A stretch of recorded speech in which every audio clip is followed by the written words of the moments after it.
Hey everyone. Okay, so this segment of our Elements of Music unit focuses on one of our most basic properties of sound, pitch. Understanding pitch is one of the easiest musical concepts for us to understand, as it is just a way of describing how high or low a particular sound is. But it leads to some really interesting musical ideas or properties too. Here's a basic example of pitch. I'm going to play two pitches. You decide whether number 1 or number 2 is higher. Here's number 1, and here's number 2. Which was the higher one? If you picked 2, you were right. It's fairly easy. Higher pitch, lower pitch. It's just talking about relationships. When we discuss how far apart two tones are, we use the term interval. Interval describes the distance between any two tones. So here's another pair of tones that are a little bit closer together. These tones have a smaller interval between them. Here's number 1 and number 2. So which one was higher this time? Yep, you were right. Number 1. Now, we can also be very specific about pitch if we want to, by describing how many times that sound vibrates every second. We use the unit Hertz, or Hz, to describe this. This unit is actually named after the person who proved the existence of electromagnetic waves. His name was Heinrich Rudolf Hertz. This is a very concrete measurement and is what allows us to play in tune with each other, and is also what allows electronic guitar tuners and apps and things like that to work. All you need is for all your musicians to agree on how many vibrations a second the note A, for example, has. And then, when everyone in the band plays that note, they then sound good because they're all playing exactly the same vibration and therefore the very same pitch. Deeper pitches have slower waves, and higher pitches have faster waves. The overall range of human hearing is about 20 Hz to 20,000 Hz. Humans can't hear sounds below 20, but that doesn't mean that the sounds below 20 don't exist. Whales, for instance, communicate in pitches below our range of hearing, and also things like earthquakes make sounds in those ultra-low parts of the spectrum. Pitches that sound below the normal human hearing range are sometimes called infrasound, just like infrared is a frequency of light that is below what we can see.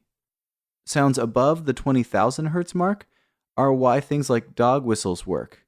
Dogs can hear pitches much higher than we can, so a loud, uncomfortable sound for a dog just sounds like a quiet hissing sound to us, because a dog whistle is usually between 24 and 54,000 Hz, way above what we can hear.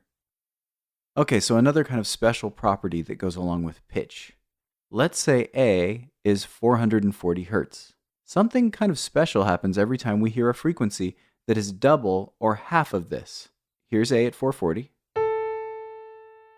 And now we hear a pitch that is 880 Hz, exactly double. They sound so similar, don't they? Here, I'll play both of them at once, 440 and 880.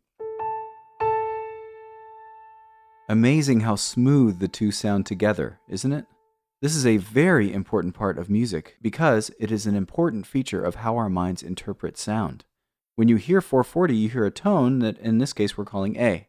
When you hear 880, our minds actually still consider this to be the same tone, still A, just a higher version. If we were to think of this like colors, we might think, okay, A440 is like dark red, and the second one, the one twice as fast, is like a lighter red. So two shades of the same musical color. This is why the musical alphabet actually only has 7 letters in it, A, B, C, D, E, F, G. Because when you get to that next spot, that 8th spot, where H usually goes, instead we go A, B, C, D, E, F, G, and then A again.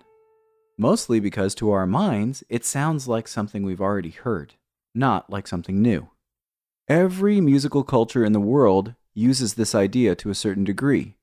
In the Western system, we divide it into 8 parts, and therefore we call it an octave. It might have a different name in another culture and be divided into a different number of parts, but the endpoints are always the same, that doubling or halving of the frequency.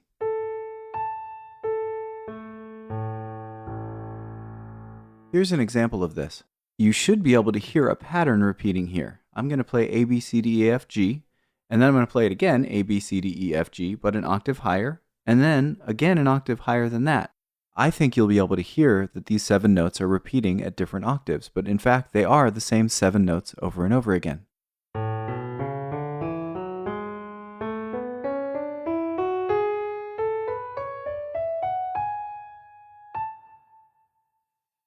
Finally, the last term that we want to cover is pitch range. Pitch range is just a description of the lowest and highest tones a voice or instrument is capable of making. This is valuable information for a composer who wants to write, for instance, for an orchestra. It would be really embarrassing to ask a violin player to play a pitch that doesn't even exist on their instrument. And it's not very likely that a composer knows how to play every instrument in the orchestra. But if you know the ranges, there's a good chance that you can write music that will work on those instruments. Usually, pitch range is described in a certain number of octaves. So Mariah Carey, for instance, has a really impressive vocal range, a vocal pitch range, which spans a whopping 5 octaves. Just to compare with an instrument, for instance, the pitch range of most guitars is about 3.5 octaves. So she's got us beat.